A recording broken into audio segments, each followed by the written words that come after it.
Bismillahirrahmanirrahim. Assalamualaikum warahmatullahi wabarakatuh. Alhamdulillahi wa kafa, wassalatu wassalamu ala nabiyil mustafa wa ala alihi wa ashabihi ahli sidqi wal wafa. Qala Allah subhanahu wa ta'ala fi kitabihil karim, a'udzu billahi minasy syaithanir rajim. Walikullin darajatum mimma amilu wa ma rabbuka bighafilin amma ya'malun. Shadaqallahul azim. Kaum muslimin dan muslimat, as-saimin, as-saimat yang dimuliakan Allah Subhanahu wa taala, pemirsa The Pikir TV di mana saja berada yang dirahmati Allah Subhanahu wa taala. Dalam kesempatan kali ini saya akan melanjutkan pembahasan yang lalu, di mana pada pembahasan yang lalu saya menjelaskan tentang tingkatan puasa versi Al-Imam Al-Ghazali, di mana Al-Imam Al-Ghazali membagi puasa kita, puasa yang sekarang sedang kita laksanakan, puasa yang sekarang sedang dilaksanakan oleh seluruh kaum muslimin, oleh Al-Imam Al-Ghazali diklasifikasikan menjadi 3 kelas, dikelompokkan menjadi 3 kelompok.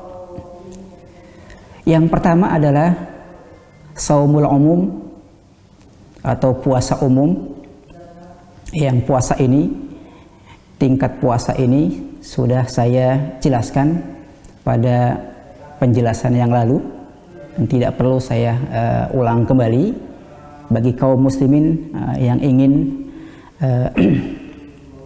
menyegarkan kembali ingatannya terkait dengan apa itu saumul umum, puasa umum, puasa orang awam.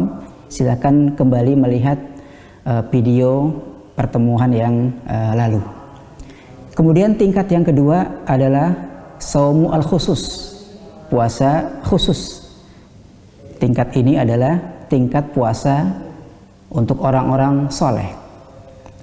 Al-Imam Al-Ghazali menjelaskan bahwa saumul khusus ini itu akan diperoleh oleh seseorang, akan didapatkan oleh kita ketika di sana terpenuhi 5-6 kriteria. Ya, ketika di sana ada 6 syarat. Maka ketika 6 syarat itu terpenuhi oleh seseorang yang berpuasa, maka puasa dia berada dalam tingkat yang kedua, yaitu tingkat saumu al-khusus. Yang pertama dari 6 itu adalah ghodul basar, itu menjaga pandangan, menjaga mata, mempuasakan mata. Kemudian yang kedua adalah hifdzul lisan. Yang kedua adalah menjaga lisan, menjaga perkataan, mempuasakan lisan ini. Baik syarat yang pertama maupun syarat yang kedua juga sudah saya jelaskan pada pembahasan yang lalu, sehingga tidak perlu saya ulangi kembali. Kemudian kaum muslimin dan muslimat yang dimuliakan Allah Subhanahu wa taala, as-saimin dan as-saimat, apa syarat yang ketiga agar seseorang sampai puasanya kepada tingkat saumu al-khusus? Yang ketiga adalah sebagaimana yang dijelaskan oleh Al-Imam Al-Ghazali, adalah kafus sam'i anil isgha'i ila kulli makruh. Yang ketiga adalah kita bisa menjaga telinga kita, kita bisa menjaga pendengaran kita dari mendengarkan sesuatu yang tidak baik, mendengarkan kata-kata yang tidak halal untuk kita dengarkan, mendengarkan kata-kata yang buruk. Ini telinga kita harus kita jaga dari hal seperti ini. Karena memang kaum muslimin yang dimuliakan Allah Subhanahu wa taala, sebagaimana kita dilarang untuk mengucapkan kata-kata yang tidak baik, kita dilarang untuk mengucapkan kata-kata kotor, kita juga dilarang untuk mendengarkan kata-kata tersebut. Ya. Maka mengucapkan kata-kata kotor dan mendengarkan kata-kata kotor adalah sama-sama merupakan perbuatan yang mengandung dosa. Oleh karena itu Allah Subhanahu wa taala dalam Al-Qur'an, Allah Subhanahu wa taala menyebutkan secara berbarengan ya antara orang yang memakan makanan yang haram dengan orang yang mendengarkan kata-kata bohong. Allah Subhanahu wa taala berfirman, a'udzubillahi minasyaitonirrajim, sama'una lil kadhibi akaluna lisuhat. Artinya mereka begitu amat sangat senang mendengarkan al-kadzib, mendengarkan kata-kata bohong. Mereka begitu amat sangat senang mendengarkan berita-berita hoax, berita-berita yang tidak benar. Akaluna lisuhat, mereka juga begitu senang memakan makanan yang haram. Di sini Allah Subhanahu wa taala menyebutkan secara berbarengan. Itu artinya bahwa kedua hal ini memiliki hukum yang sama. Sebagaimana memakan harta yang haram adalah perbuatan dosa, begitu juga mendengarkan kata-kata yang tidak baik juga merupakan perbuatan dosa. Dari Ibnu Umar radhiyallahu anhu bahwasanya Rasulullah sallallahu alaihi wasallam bersabda, naha Rasul sallallahu alaihi wasallam anil ghibati wa an al istima'i ilal ghibah. Dari Ibnu Umar dari Rasulullah sallallahu alaihi wasallam, di mana katanya bahwa Rasulullah sallallahu alaihi wasallam naha anil ghibah. Rasul sallallahu alaihi wasallam melarang umatnya untuk jatuh kepada ghibah. Wa an al istima'i ilal ghibah. Ya, selain Rasul melarang kita untuk berlaku ghibah, Rasul juga melarang umatnya untuk mendengarkan ghibah. Di mana ghibah ini kaum muslimin yang dirahmati Allah Subhanahu wa taala di zaman sekarang ini memang dijual belikan ya, lewat tayangan televisi. Dan naudzubillah ya, ternyata memang pembelinya banyak sekali. Penggemar ghibah ini ternyata banyak sekali. Jadi ketika ada pasangan yang terkenal misalkan bercerai, kemudian oleh TV itu ditayangkan ya, sebab-sebab perceraiannya ditayangkan, kemudian perkelahian di antara kedua pasangan itu juga ditayangkan ya. Tentu ini adalah merupakan ghibah yang sangat jelas sekali ya. Allah Subhanahu wa taala akan memberikan dosa kepada orang yang melakukan ghibah. Orang yang mendengarkan juga sama melakukan perbuatan dosa. Bahkan orang yang membiayai lewat iklan acara tersebut, maka juga mereka termasuk orang yang mendapatkan dosa. Maka oleh karena itu kaum muslimin yang dirahmati Allah Subhanahu wa taala, jika kita ingin agar ya puasa kita sampai kepada saumul khusus, maka melakukan ghibah dan mendengarkan ghibah ini harus betul-betul bisa kita hindarkan. Ini syarat yang ketiga. Kemudian syarat yang keempat, pemirsa The Fikr TV yang dirahmati Allah Subhanahu wa taala, syarat yang keempat adalah kaful batni anisyubuhati wal harami waqtal iftar.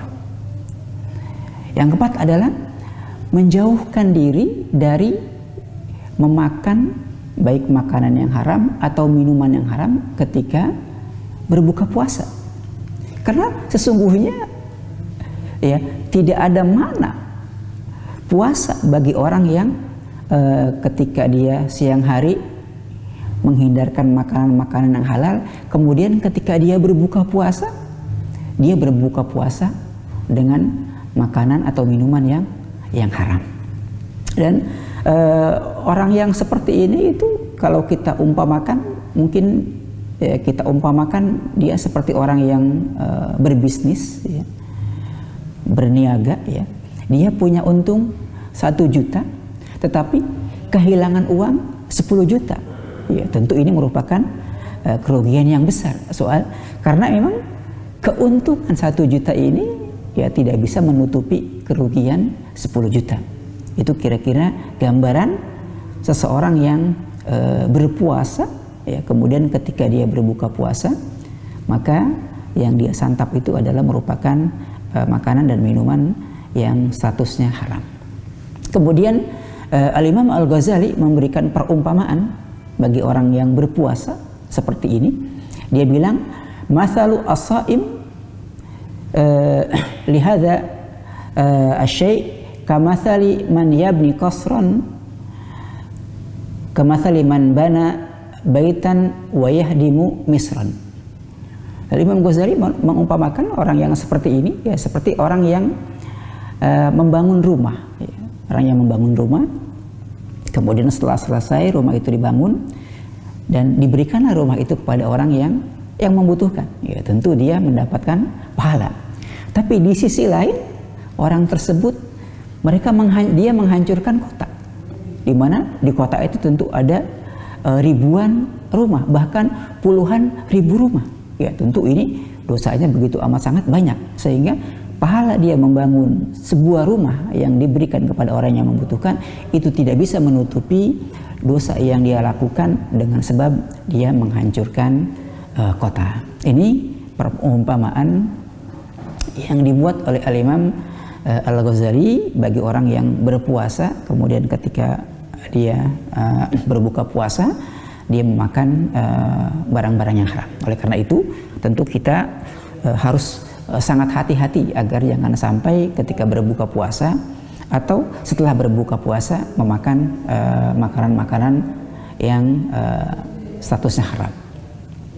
Kemudian yang kelima, kaum muslimin dan muslimat, shaimin dan shaimat yang dimuliakan Allah Subhanahu wa taala, syarat yang kelima adalah alla yastakthira minat ta'amil halal waqtal iftar bihaitsu yamtali'u jawfuhu. Jadi yang kelima adalah jangan sampai berlebihan dalam berbuka puasa, ya. Jangan sampai makan terlalu banyak ketika berbuka puasa, ya, sehingga perut ini penuh dengan makanan, ya. Karena memang Allah Subhanahu wa taala, ya, Allah tidak menyukai, ya, perut yang dipenuhi dengan makanan, sekalipun makanan itu adalah makanan halal. Dan bukankah salah satu hikmah dari puasa ini adalah agar kita bisa melawan bisikan setan, ya, agar kita bisa melawan godaan setan. Maka dengan berpuasa, dengan tidak makan dan tidak minum, menahan makan dan minum, insya Allah kita bisa melawan godaan setan, bisa melawan bisikan setan. Tetapi ketika misalkan seseorang berbuka puasa, kemudian dia makan seadanya, makan sebanyaknya, sehingga perutnya penuh dengan makanan tersebut, maka ini otomatis godaan setan, bisikan setan akan datang dan menggoda serta membisikkan dia dengan kuat. Dan di sisi yang lain, orang yang seperti ini juga, ya, ketika dia berbuka puasa, dia penuhkan perutnya, ini dia akan merasakan lemas dan tidak mampu untuk tidak punya gairah, tidak punya semangat, tidak punya kekuatan untuk melaksanakan ibadah selanjutnya di bulan Ramadan. Ya, kita melihat, ya, banyak orang-orang yang ketika mereka harus sholat isya berjamaah, harus sholat tarawih, mereka merasa berat. Ini karena disebabkan makanan yang terlalu banyak yang dia masukkan ke dalam perutnya.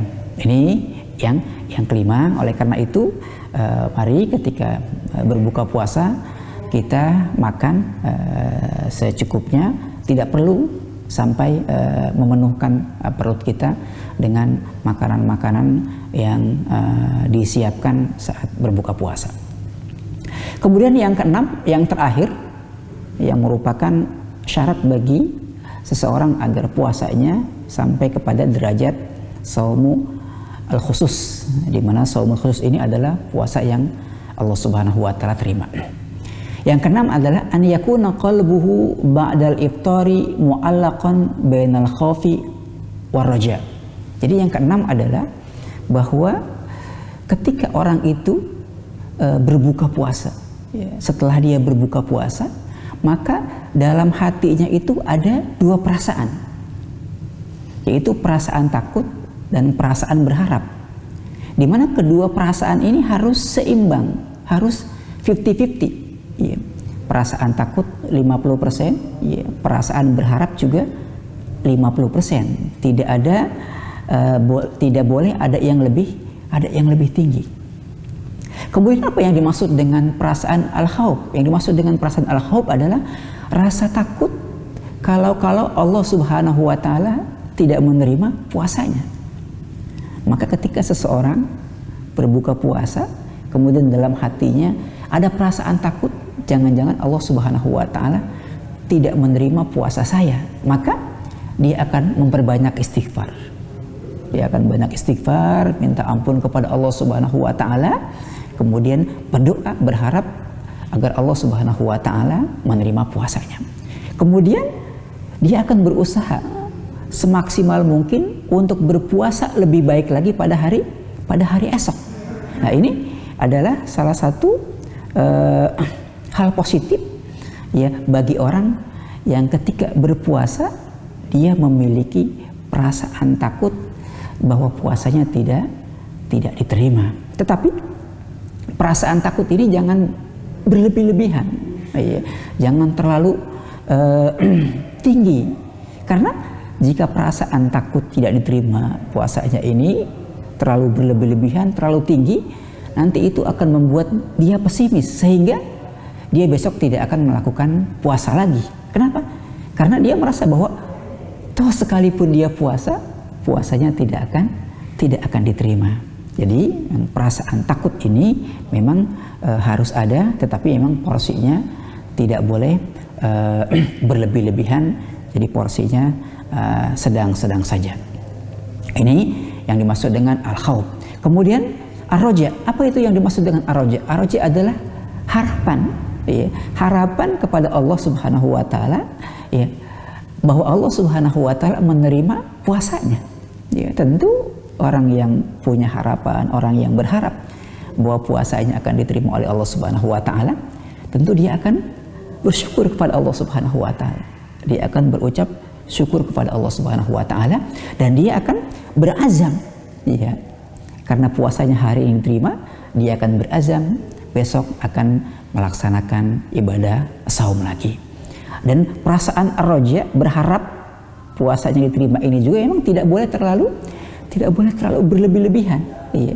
Karena kalau perasaan ini terlalu berlebih-lebihan, iya, sehingga dia merasa bahwa puasanya hari ini diterima, besok pasti puasanya diterima, ini nanti dikhawatirkan dia melaksanakan ibadah puasa asal-asalan, melaksanakan ibadah puasa tidak maksimal, yang boleh jadi, ya, karena tidak maksimal ini, karena asal-asalan dalam berpuasa ini bisa jadi itu justru yang akan menyebabkan puasanya tidak diterima.